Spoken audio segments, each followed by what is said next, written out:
Boa noite, Boa noite, Bê. bem-vindas. Boa noite. Boa noite. Olá, boa Olá, noite. boa noite, bem-vindas. Boa noite, Mariana. Boa noite, Angélica, Mário, Ana. Ok, vamos falar um pouquinho sobre a lua nova. A lua nova de Bora. fevereiro é uma lua nova que está reunindo um monte de planetas, né, ao redor. Está vendo Um estélio. um estéreo, uma sequência planetária, todos muito. Sequência porque é através de signos sequentes, né? Capricórnio, Aquário, Peixes e Áries. Essas 4 constelações estão sendo habitadas agora pelos planetas, Sol e Lua também, por isso a Lua nova.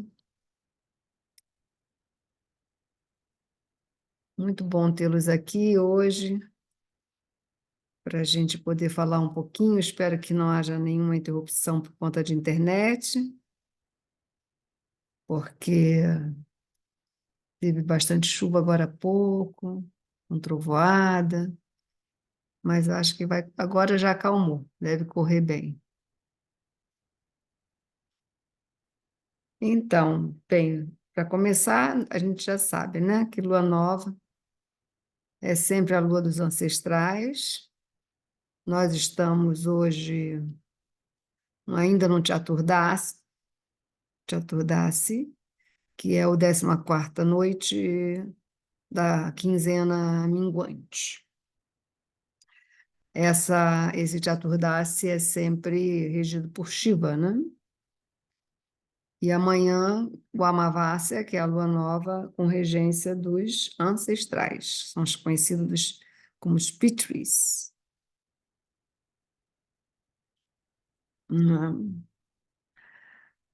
De acordo com Bhagavad Purana, acho que a Bíblia também fala isso, né? No reino de Deus existem muitas moradas. Então, Bhagavad Purana descreve essas moradas, esses diferentes, é chamado de lokas, Loka, loka, que é de onde vem a palavra local para nós, localidade. Vem do termo sânscrito loka, Loka, que é traduzido normalmente como planeta. Planetas ou locais, regiões, dimensões, no universo aí, a perder de vista. Então, existe uma região chamada Pitriloka, no universo, que é para onde residem os ancestrais. O culto aos ancestrais é algo que é comum em quase todas as antigas civilizações, não somente no Oriente, toda parte. Indígenas também têm esse lado do honrar os ancestrais, honrar a ancestralidade, a importância dos ancestrais, que foram aqueles que estiveram antes de nós, né? Prepararam o terreno.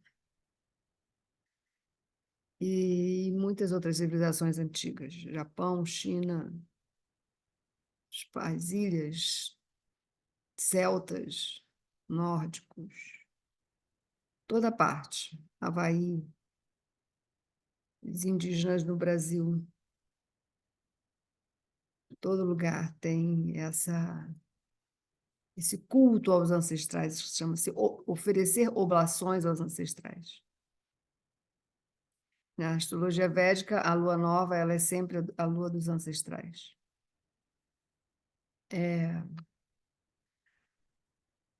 é o cume, né, da minguante, né? O cume da minguante é a lua nova. Aí, a partir do dia seguinte, a lua nova será amanhã, dia 9.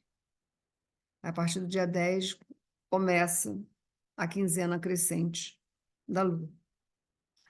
A lua vai aos pouquinhos, crescendo bem devagarzinho. A gente já acompanhou na Navaratri, sabe como é que funciona. Então, a lua vai crescendo aos pouquinhos, lá para o terceiro dia após a lua nova, que é amanhã. Então, vamos pensar 10, 11, lá para o dia 12 desse mês de fevereiro, a gente já começa a ver a lua se apresentando no céu de novo, como bem fininha, brilhante, e ela vai cada vez aumentando, aumentando, porque ela vai se expondo mais à luz do sol, né? Enquanto que na lua nova ela desaparece na luz do sol. Aí, na lua crescente, ela vai se expondo cada noite um pouco mais, à noite para a gente poder ver, né? Até chegar à lua cheia, que é 15 dias depois. Então, se é dia 9, 9 mais 15 vai dar 24. Então, 24 de fevereiro, nós vamos ter lua cheia. Aí, a lua cheia já é a lua dos deuses, gods and goddess. É a lua que, quando os deuses eles bebem, né, do néctar que a lua vai colhendo ao longo da crescente, ela vai colhendo a luz do sol e transformando essa luz em néctar, que é o néctar da imortalidade. Então, os deuses, eles, na lua cheia, eles bebem esse néctar e deixam um tantinho para nós. Esse tantinho que deixa para nós é o que vai nutrir os vegetais e as ervas medicinais, né? Então, a lua ela tem esse princípio também, que é de nutrir a vegetação, né? Entre outros fatores. A luz da lua ela é uma luz que refresca. A luz do sol é uma luz que esquenta, né?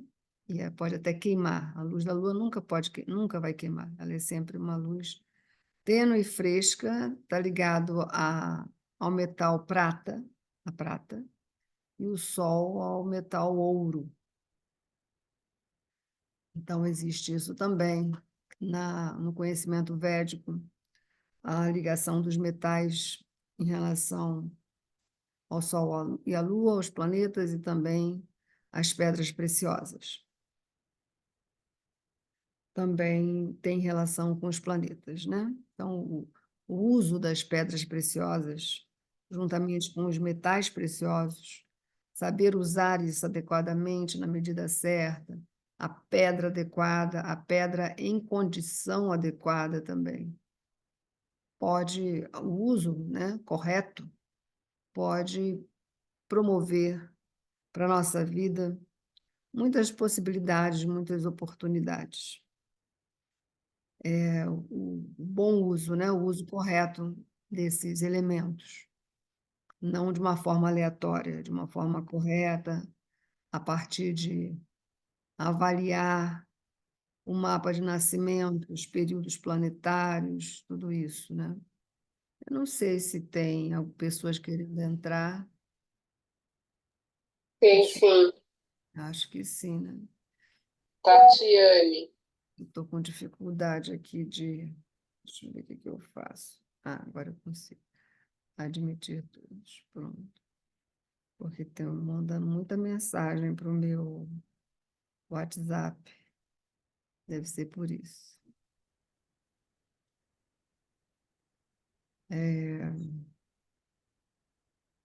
Ok. Então, já liberei o pessoal para entrar. Pastor Creme. Já liberei.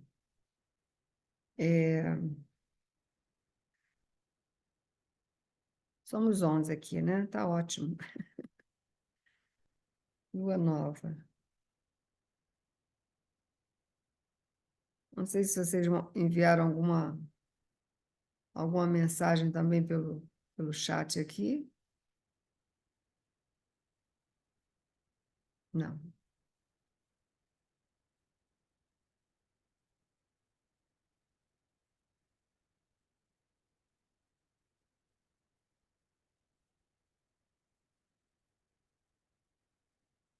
E às vezes...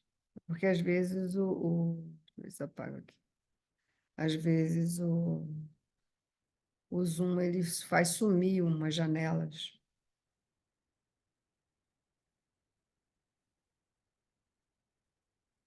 Pronto.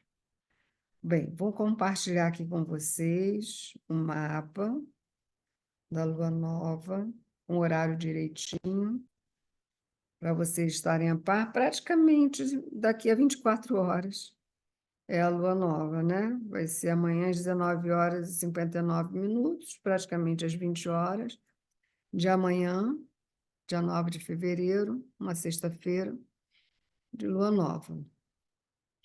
Então, a sequência planetária que eu estava falando para vocês é essa aqui, né? Começa, na verdade, em Sagitário, né? Com Vênus em Sagitário, depois vários planetas juntos ao Sol e à Lua, Marte e Mercúrio, Marte recém chegou em Capricórnio, chegou agora dia 6 em Capricórnio, depois de ter ficado desde 28 de dezembro chegou em Sagitário, né? E 6 de fevereiro chegou em Capricórnio. Vai ficar em Capricórnio, acredito que até a metade de março.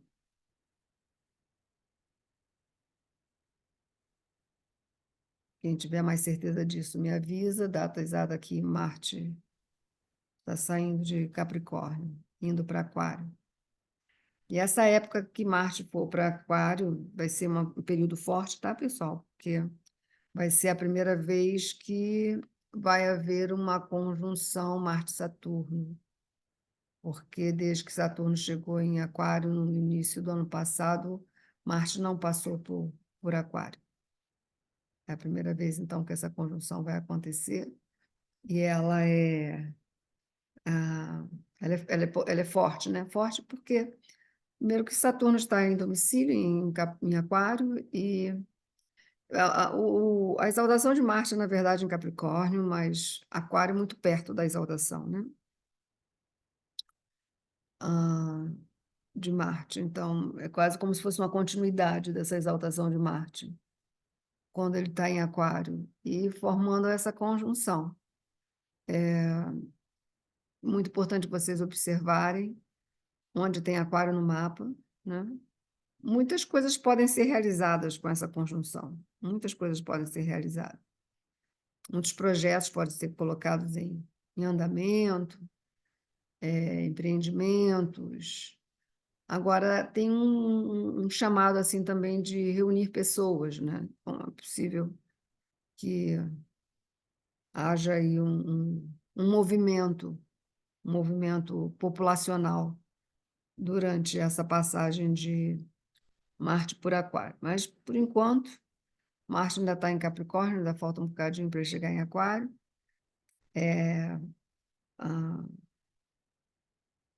No curso Previsão para 2024, lá tem as datas direitinho. Quem puder dar uma olhadinha lá e passar aqui, agradecemos. Essa informação pode ser talvez interessante, importante. Por que que eu estou falando que essa informação da passagem de Marte por Capricórnio e Marte por Aquário é importante? Por conta da Lua Nova ser entre Capricórnio e Aquário. A Lua Nova está acontecendo no final de Capricórnio. Sol e Lua em Capricórnio, 26 graus. No primeiro pada do Nakshatra Dhanista, que, por sua vez, é um nakshatra regido por Marte. Né? Como Dhanista divide, né, meio a meio, ela é dividida meio a meio. 2 padas em Capricórnio, 2 padas em Aquário. Então, tem a regência de Marte. Então, a passagem de Marte, nesse momento, por essas 2 constelações, são significativas. Podem gerar, a partir dessa lua nova, um grande movimento, né? Em geral, assim, no sentido maior. Capricórnio e Aquário, simbolicamente falando, né, as constelações estão relacionadas aos interesses governamentais e os interesses populacionais, né? Capricórnio, Aquário, nessa ordem. E muitas vezes tem a ver bastante com a parte política, ou esses movimentos assim, mais que afetam a população como um todo. Mas assim, a gente não precisa, por isso, extinguir, né, esse sentido individual, né? É só você considerar as casas que você tem Capricórnio e Aquário, né? Se você tem ascendente Leão, Capricórnio está na 6ª casa, Aquário está na 7ª casa. Aí Capricórnio pode falar de saúde, pode falar de trabalho na 6ª casa, e Aquário na 7 pode falar de relacionamento, né? Trânsitos é uma coisa muito séria, né? Trânsito é uma coisa muito séria que deve ser estudada com uma análise precisa, com os detalhes direitinho. Não é uma coisa que a gente fala assim para todo mundo. Trânsito vai fazer isso, vai fazer aquilo. Não é assim que os trânsitos funcionam, né? Isso demonstra uma falta de seriedade e responsabilidade com o assunto. Trânsitos. Primeiro, porque trânsitos a gente deve observar as casas a partir do ascendente, mas não somente. É preciso também fazer uma correlação das casas a partir do ascendente com as casas a partir da Lua, da posição da Lua natal, e com as casas a partir da posição do Sol natal. É assim que se faz a avaliação de trânsito. Então, assim, se você fala para uma pessoa que tem o Sol em Peixes, né? Pessoa, para ter o sol em Peixes, ela tem que nascer entre metade de março e metade de abril, 14 de março a 15 de abril, por aí. Ela precisa nascer nesse né? Entre as duas datas. Aí é o trânsito de Saturno em Aquário, é na casa 12 do Sol em Peixes. E a Lua Nova é na casa 11 do Sol em Peixes. Mas as casas em relação ao ascendente são muito importantes, né? Que o ascendente é calculado a partir da hora que se nasce, a hora do nascimento. Só se sabe o ascendente se souber a hora de nascimento. E a Lua também ela é muito importante nos trânsitos, muito importante, porque as casas a partir da Lua mostram como a gente reage aos trânsitos, qual vai ser a nossa reação diante dos trânsitos. Né? A partir do ascendente, os trânsitos eles ocorrem de uma maneira mais assim determinante, né? Porque o ascendente ele permite a gente conhecer as casas astrológicas de uma forma muito pessoal, né? Porque muitas pessoas nascem com Sol em Peixes, por exemplo, leva 30 dias o Sol em Peixes, então um monte de gente nasce nesses 30 dias. Mas você ter Sol em Peixes nascendo numa hora específica do dia, que você pode ter qualquer um das 12 constelações como ascendente, a posição desse Sol vai variar, né, de casa, inclusive. E a Lua, que fica só 2 dias e meio no signo, também ela traz isso que a gente pode chamar de uma realidade, né? Uma realidade, seu mapa na realidade, né? Trazendo a realidade dos acontecimentos da sua vida. Então, muitas vezes as pessoas me pedem assim, você deveria falar dos trânsitos assim para cada casa, para cada... Não adianta, porque vamos dizer que a pessoa tenha Sol em Peixes, novamente usar esse exemplo. Sol em Peixes, Saturno está transitando na casa 12 do Sol dela, a Lua Nova vai ser na casa 11 do Sol dela, né? E aí a gente pode falar de casa 12, a gente pode falar de casa 11, mas ela tem o Sol sozinho em Peixes? Ela tem mais algum outro planeta também em Peixes? Ela tem algum planeta no ascendente que ela tiver, seja Virgem, Leão, o que for. Ela tem um planeta aí também em Leão, em Virgem, nesse ascendente.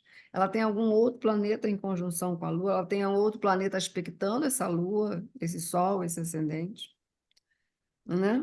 quando a gente avalia trânsitos, tudo isso deve ser levado em consideração. Tudo isso. Então, assim, a melhor forma de você avaliar seus trânsitos é sempre através de uma consulta pessoal. Agora, existe também essa parte que é do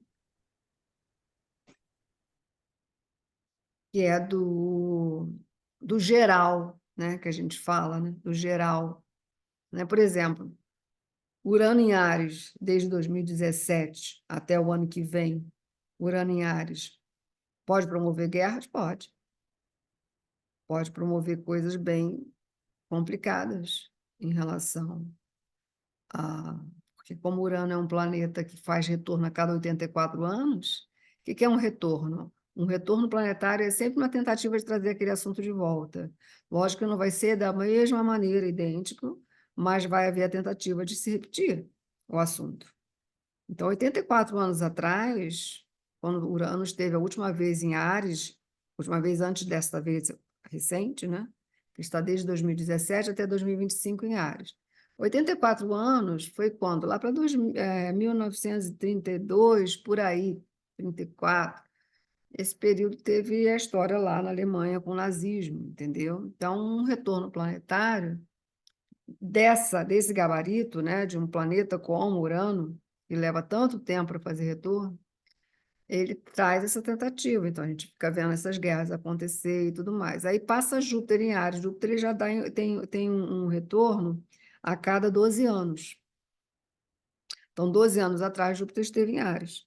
Voltou a estar agora de novo. Abril do ano passado até 1º de maio desse ano. O que o Júpiter faz passando por Áries, estando Urano já ali, desde 2017? Ele vai expandir, né? Então, por isso que a gente vê as coisas mais difíceis quando Júpiter está passando por Áries, porque Urano está lá, não é porque Júpiter está em Áries, é porque Urano está em Áries.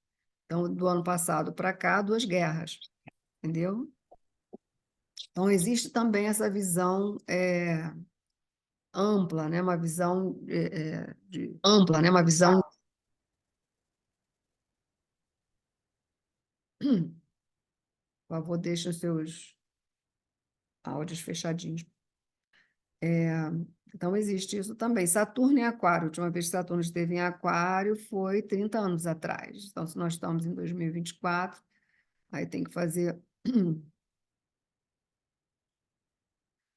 cálculo, né? Que eu saiba, de metade de 93 até início de 96. 1993 até início de 1996. Saturno passou por Aquário, foi a última vez, e agora ele está do ano passado, de janeiro do ano passado, até abril do ano que vem, ele está em Aquário.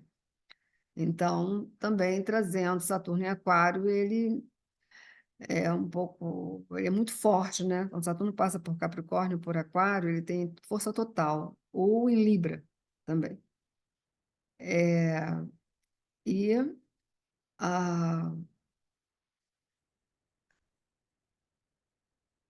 Como o Aquário é um signo que está ligado à população e os direitos humanos, as requisições, sabe? Assim, então, isso fica assim um pouco...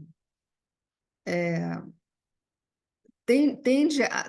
Não é diferente como Júpiter, né? Júpiter ele faz acontecer mesmo.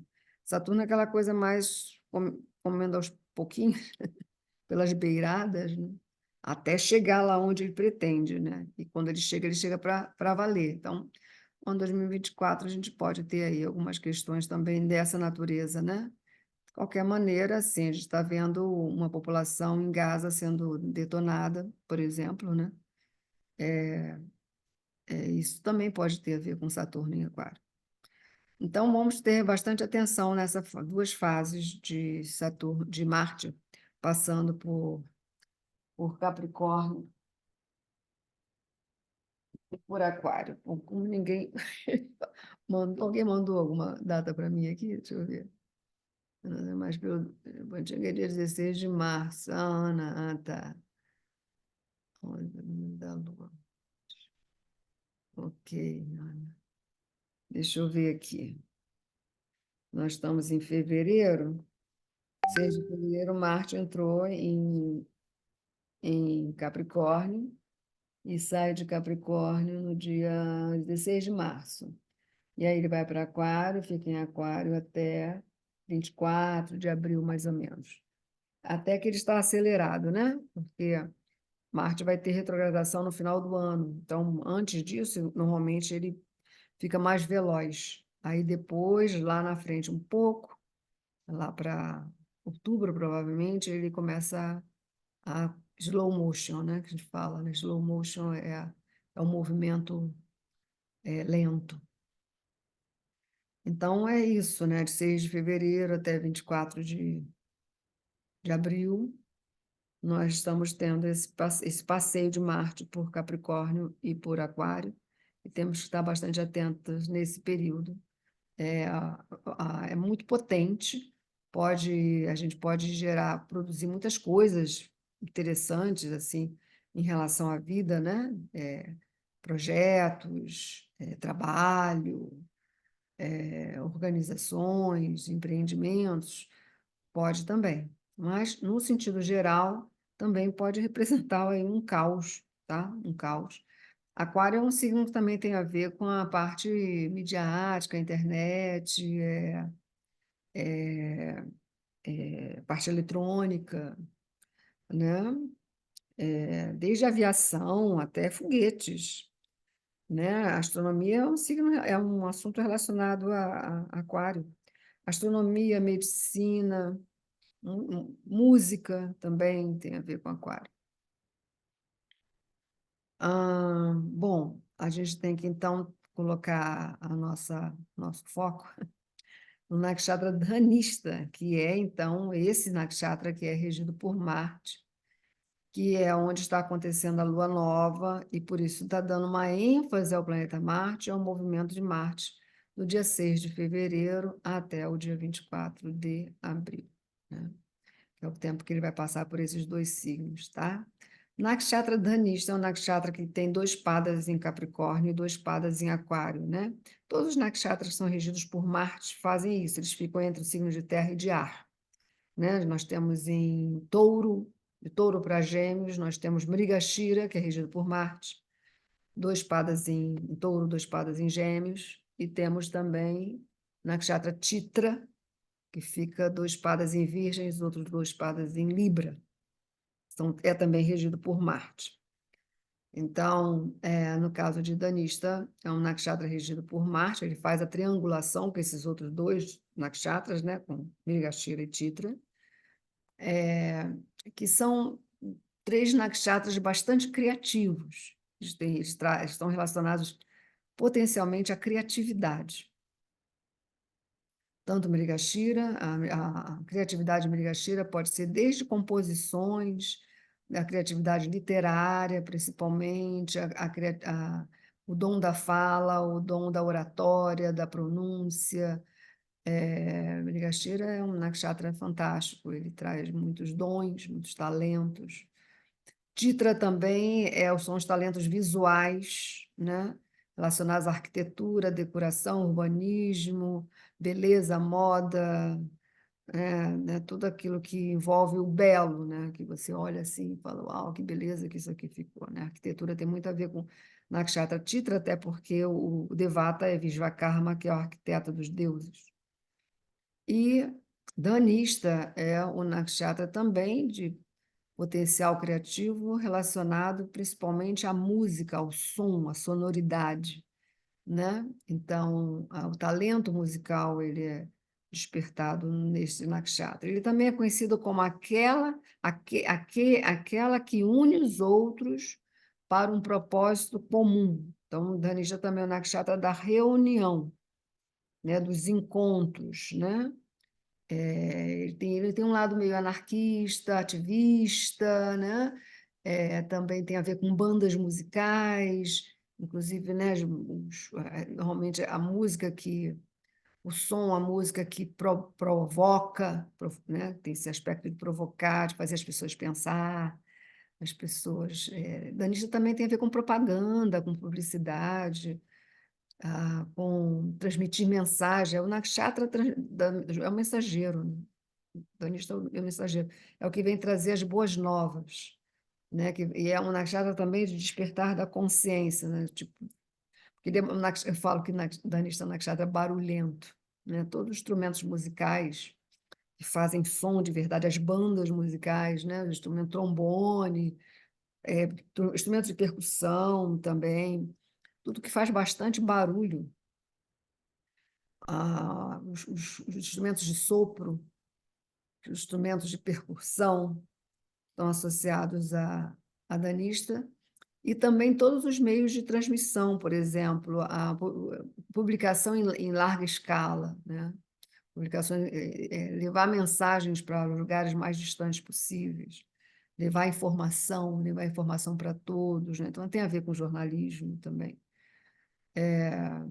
E então, o nakshatra está ligado a transmitir mensagens, ao despertar da consciência também, né? Do tipo, acorda, sai do sono, sai da letargia, sai da zona de conforto, né? Levanta e caminha. Afinal, Capricórnio é o joelho e Aquário são os tornozelos, né? Então, aponta para esse sentido mesmo de ação do Marte, né? De agir do Marte. É a constelação do Golfinho, uma bela constelação muito pequenininha, que está ali próxima à constelação de Andrômeda e à constelação do Aquário mesmo, está ali entre os dois. Existe na mitologia grega a história de um golfinho que foi muito amigo da filha de Poseidon. Então, o golfinho ele tem esse aspecto da amizade, né?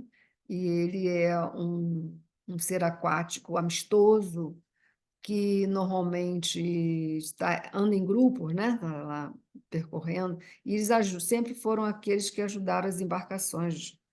Os golfinhos têm isso, né? Tem essa missão. Então, Dhanista também é um nakshatra associado à missão. As pessoas têm missão para transmitir mensagem, para levar mensagem que despertem a consciência de todos, né? É conhecida como aquela que une os outros para um propósito comum, né? Reunir os outros para um propósito comum. O Devata de Dhanista é tão assim prolífera, tão variada, que ela não tem um só Devata, né? O Devata de Dhanista são os vassos, Ashtavassos, os 8 vassos, que são seres, são seres como se fossem anjos, né? São seres que representam os elementos da natureza, tá? São os 8 vassos. A palavra dhanista, ela significa também suporte da riqueza, onde a riqueza se estabelece. Então, o dhanista é considerado um nakshatra de enriquecimento, que promove a riqueza, que promove a prosperidade, né? De um certo modo, tem esse símbolo da cornucópia, né? Que é um chifre, vocês já viram essa imagem, um chifre cheio de moedas, né? Então, vem da palavra dhana. Dhana significa riquezas. Dhana também significa ser caridoso, né? Então, caridade e riqueza são coisas que caminham lado a lado. Uma riqueza ela não se sustenta por muito tempo se não houver o ato da caridade. Então, são 2 pés do mesmo corpo, né? Caminham juntos, a riqueza e a caridade. Na Índia, essa cultura é muito comum, né? Pessoas que são muito ricas na Índia, o que eles fazem? Eles pegam o dinheiro deles e alimentam centenas de pessoas, sustentam templos, sustentam ações altruístas, asilos, orfanatos, escolas, hospitais. Todos eles colocam o dinheiro deles a serviço da nação, a serviço do povo indiano. Isso eles fazem há milhares de anos. Os indianos fazem isso há milhares de anos. Os que são ricos, eles sempre... Eu estive num lugar onde uma pessoa que é muito rica da cidade, ela distribuía almoço para as pessoas pobres, todos os dias em frente a um templo. As pessoas sentavam e a refeição delas era servida. De fome ninguém morreria, né? Talvez por outras coisas, mas não de fome. Então, isso é muito comum, faz parte da cultura deles. Você vai à Índia, você vai ver isso acontecer. Talvez não nos grandes centros, né? Os grandes centros, as capitais da Índia são cidades como qualquer outra. Sempre girando ao redor do lucro, né? Mas as outras cidades, né, que a gente chama de cidades santas, né, onde existe o templo, onde tem as peregrinações, a caridade é algo completamente comum, faz parte do dia a dia. Então, Dhanista é um nakshatra assim, de distribuição de riquezas. Tá? Por isso que eu falo que é um nakshatra revolucionário. É o nakshatra mais revolucionário que tem em todos os 27 nakshatras, é o nakshatra Dhanista. E a palavra danista ela também tem uma outra palavra que se usa em vez de danista, alguns textos, em vez de usar o termo danista, usa o termo shravista.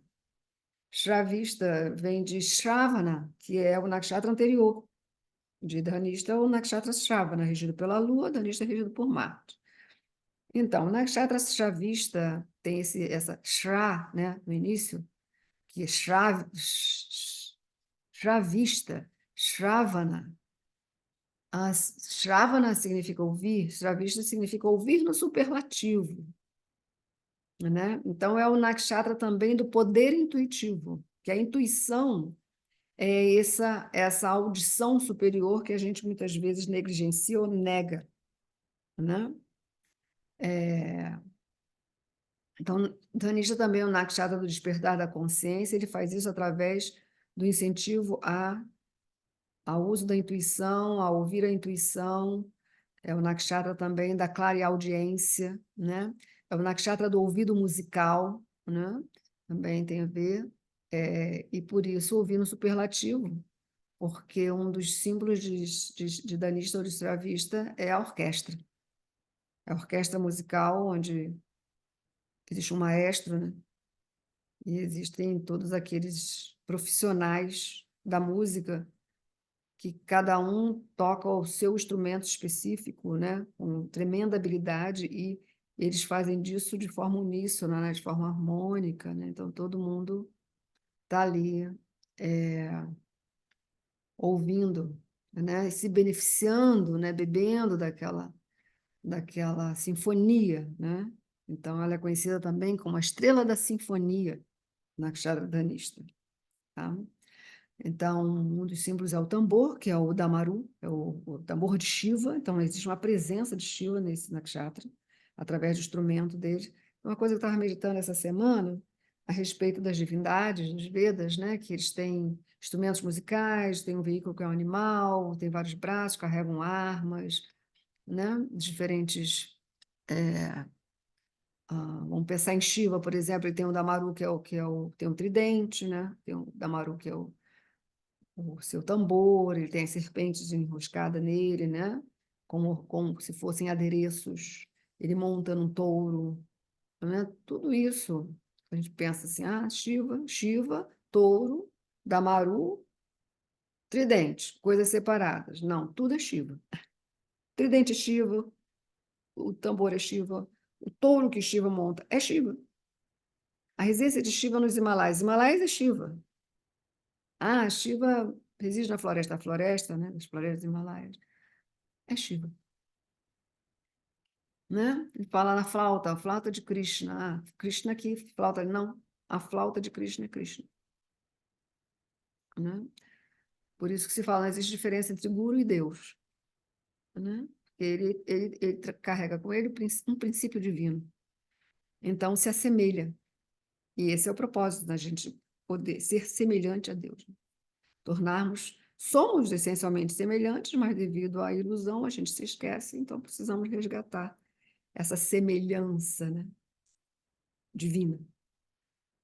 Então, o Damaru não é diferente de Shiva, e outro símbolo de Dhanista é a flauta, né? A flauta também não é diferente de Krishna. Então, o que tem o Damaru, o que tem a flauta de Krishna em comum? Ambos são utilizados para convidar as almas. Convidar as almas, convidar todos, né? Todos venham, né? Acordem, saiam do seu sono de ilusão, de incontáveis encarnações em adormecimento, em total esquecimento. Então, acordem e venham, se reúnam. Krishna toca a flauta na floresta e as golpes vêm, se reúnem, dançam. O Dhanisha tem esse aspecto musical, esse aspecto também do dançar, né? E também de se soltar, né? Soltar as articulações, sair da repressão. Então, o Dhanisha tem 8 devatas, por isso que é a estrela das riquezas. O primeiro devata chama Apa, ou Apas, que significa água, ou o deus das águas. O outro é Dhruva. Dhruva significa fixo ou estável. Dhruva é uma estrela, chamada como Dhruva Loka. É a estrela polar. A estrela polar, nós no hemisfério sul não temos como vê-la, mas no hemisfério norte temos como ver a estrela polar. Ela está lá no alto do céu do hemisfério norte. Dhruva é também o regente de Dhruva Loka, regente da estrela polar. O regente da estrela polar se chama Dhruva Maharaj, que tem uma história linda no Bhagavata Purana sobre ele, né? Porque ele era apenas um menininho de 5 anos e ele se determinou a encontrar Narayana, que é um dos tantos nomes de Deus que é descrito nos Vedas. Ele se determinou a encontrar Narayana a todo custo. Ninguém conseguiu convencê-lo de fazer isso, né? Ele entrou na floresta sozinho com 5 anos, porque na mente dele só assim ele ia encontrar Narayana. E ele foi tão determinado, tão fixo, tão resoluto, que ele encontrou Narayana. É uma história muito, muito bonita dos Vedas, uma das mais belas histórias dos Vedas, que fala a respeito da determinação incansável. Por isso que a palavra Dhruva significa fixo, estável, que nada o sacode, nada o muda de ideia, né? É a determinação fixa. E a estrela polar, ela é a estrela que determinou no passado a circunferência zodiacal. Não sei se vocês sabem disso, né? É através da polar. A gente tem que imaginar mais ou menos um compasso, né? Então, a ponta do compasso lá em cima, na estrela, e aquelas outras 2 hastes fazendo a circunferência, onde estão as 12 constelações. A devata chama Nila, que é o ar, o vento, é um outro nome para o vento, para o ar, é a Anila, e também Anala, é o outro devata, que é o fogo. Pratyusha, que é o amanhecer, que é o brilho, do amanhecer, né? Que começa a amanhecer, está escuro, aí começa a amanhecer, aquele brilho inicial, chama-se Pratyusha, é um outro devata, e também Prabhasa, que significa esplendor, beleza, e finalmente Soma, então são 8 no total. Soma é o extrato, é o néctar lunar, é a bebida nectária que a lua produz e que é conhecido como Somarasa, né? É a bebida da imortalidade, é o néctar da imortalidade. Então, todos esses são os devatas reunidos, a gente chama que são os vassos, né? São os astavassos, os 8 vassos regentes do Nakshatra Devata, Nakshatra Danista, é o Devata de Danista. Outra coisa também importante que começou, que foi a chegada de Júpiter no Nakshatra Bharani. Começou em 3 de fevereiro e vai até 17 de abril. Então, isso também é uma coisa importante, porque está mais ou menos batendo com o tempo que Marte está passando por Capricórnio e Aquário. A passagem de Júpiter pelo Nakshatra Bharani, que é o Nakshatra central da constelação de Áries, sendo Áries regida por Marte. Ok? Então, quando Marte sair de Aquário, lá para 24 de abril, ele vai para Peixes, depois vai para Áries, né? Vai passar lá. Nessa época, Júpiter já não vai estar mais em Áries, né? Mas ele vai fazer uma reunião com Urano em Áries. Então, esse período também é importante, mas até lá nós vamos nos encontrar para falar das outras fases da Lua e a gente coloca esses temas todos em dia, tá? Vai passar por Arro, Marte vai passar por Arro em Peixes. Quando passar por Áries, ele vai estar passando junto com Urano, e depois ele vai se encontrar com Júpiter em Touro. isso lá na frente, né? Então, tudo isso a gente vai acompanhar, esse movimento de Marte está sendo importante, está sendo demarcado a partir dessa lua nova. Então, acompanhe os trânsitos de Marte com cuidado e atenção e responsabilidade. Os mapas que vocês forem fazer, né? A importância do trânsito de Marte a partir de agora, por todos esses planetas que estão aí no caminho dele, né? Estão no caminho dele, onde Marte for caminhando, vai se esbarrar com esses outros e fazer alinhamento com todos eles. E Vênus, por enquanto, ainda está em Sagitário. Daqui a pouquinho ele também entra em Capricórnio, daqui a alguns poucos dias ele está em Capricórnio. E vai ter uma combustão, né? Porque Vênus entrando em Capricórnio. Talvez não, porque o Sol já vai mudar, né? O Sol já vai mudar para Aquário, agora no dia 13, 14 de fevereiro. O Sol muda para Aquário. Então, quem vai ficar em combustão vai ser Saturno. Passagem de Sol em Aquário, de 13, 14 de fevereiro até 14, 15 de março, nós vamos ter no meio disso aí uma combustão de Saturno. Ok? Então, tem muitas coisas acontecendo no céu, um grande movimento.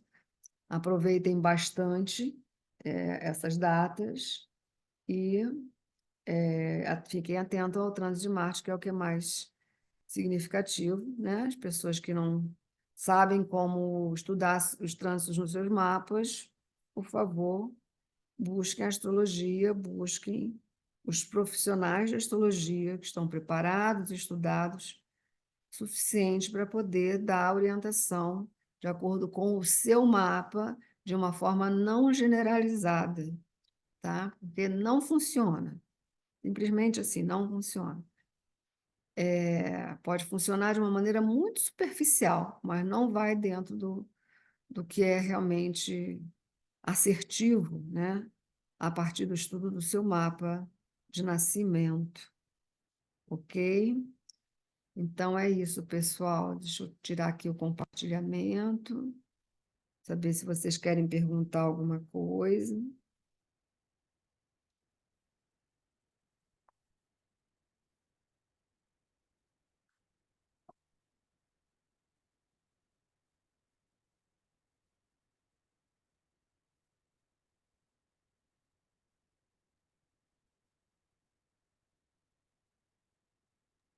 Ninguém quer falar nada? Oi, eu tenho uma perguntinha, mas é um pouco Ah, fora tá aí do bom. assunto da Lua. É sobre o Dasha. Quando a gente troca de Dasha, por exemplo, eu estava num Dasha de Vênus, agora vai para Rahu. Vou ficar 18 anos em Rahu. Você Entrou está dia saindo, você 23. tá saindo do período de Marte, Dasha de Marte, né? Isso, desculpa, Marte, é. E Ah, certo. comecei o Dasha de Rahu em março, 18 de março do ano passado. Certo. E vai até 2025. Eu queria saber o que seria, quais seriam as características assim mais de Rahu num Dasha. Olha, Rahu, ele é um planeta material. Ele é um planeta material.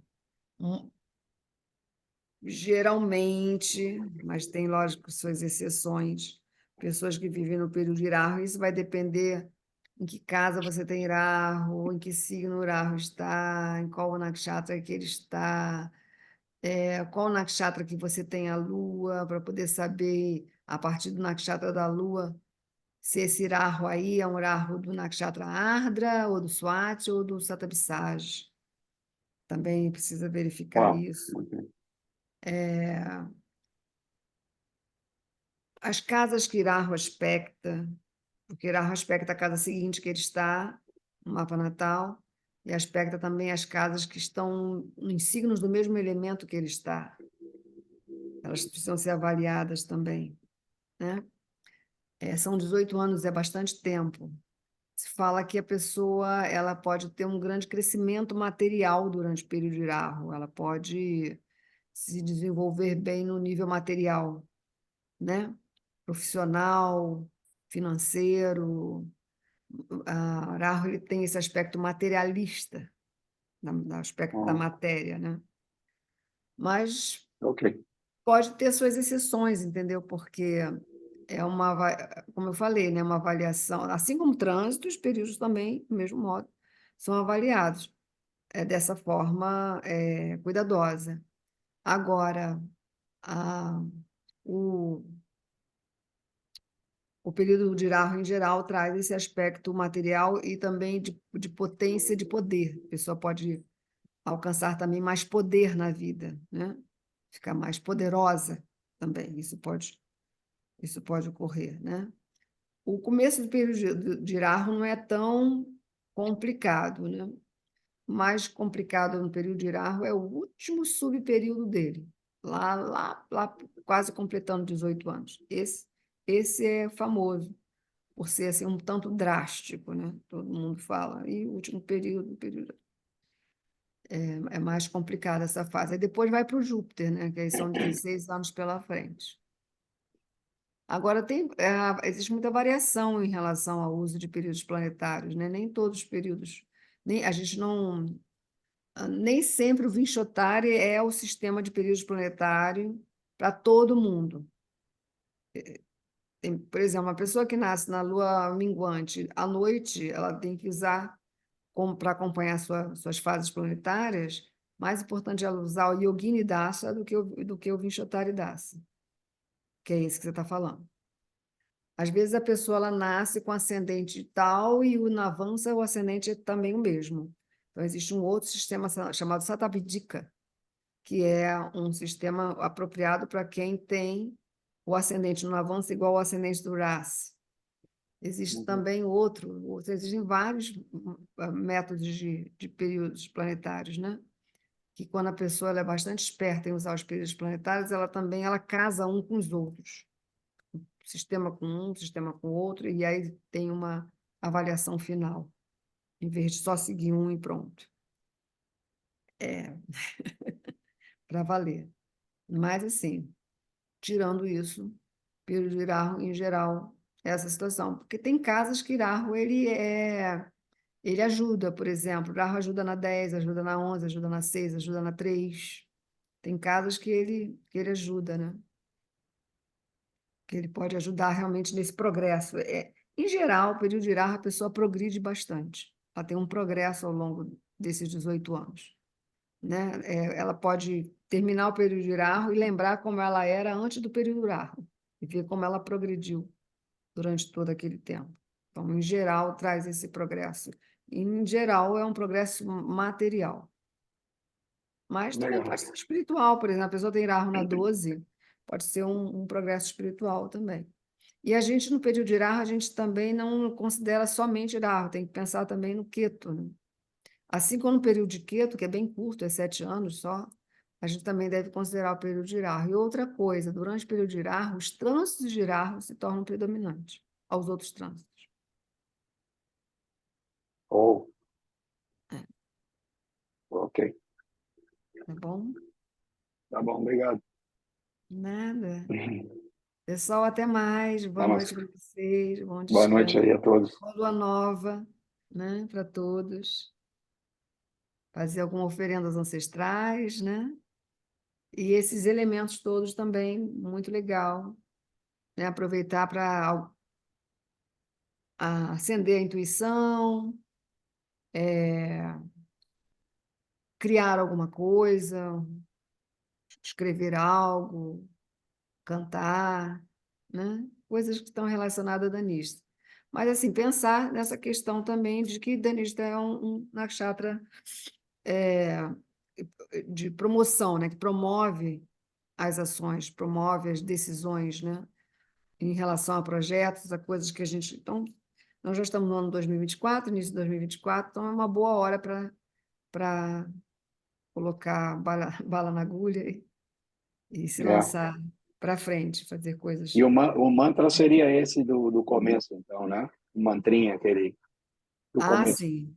Eu vou deixar na descrição o mantra para vocês poderem ouvir amanhã, mais ou menos nesse horário. Melhor que seja antes, né?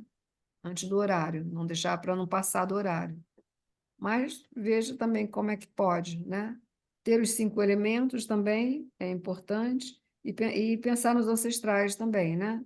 Na, todo o percurso dos ancestrais, tudo que eles fizeram, né? Tudo que eles... Só a mãe da gente ter dado a luz para a gente já é muita coisa, né? Só nesse pequeno assunto. É. Imagina tudo mais que ela fez por nós, né? Que a mãe fez por nós, que o pai fez por nós, que os pais deles fizeram por eles, né? Sempre tem a história difícil, né? Mas ser humano é assim mesmo, tá? Então tá, queridos, bom descanso. Até o nosso próximo encontro. Namastê, boa noite. Namastê. Tchau, tchau.